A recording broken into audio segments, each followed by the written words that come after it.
我去，兄弟们，咱们的猛鱼幼儿园又出大事了。前两天打架的那个小家伙居然嘎了，我豆儿，之前打的还那么猛，没想到说没就没了。这帮小家伙打架也这么凶猛吗？我大缸里打架打了那么多次了，也只是见身上有伤，也不至于出现这样的恶性事件。唉，没想到这些小家伙真是下手没轻没重啊！捞出来吧。捞出来放哪儿了？丢给食人鱼吃吗？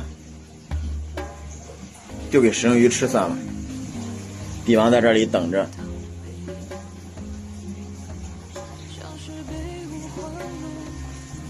帝王要吃吗？帝王，食人鱼也没有扑上去啊，就丢这儿吧，让他们吃吧，能吃就吃了，吃不了捞出来喂给海缸。海缸的猛鱼真的是什么玩意儿都吃，和垃圾桶一样。我去，兄弟们，还没死呢，还活着呢，鳃还动呢。哦，你居然鳃还动呢，那我希望你可以在这里恢复过来啊，让你这几个大家伙长辈好好照顾照顾你，兴许你还能活呢。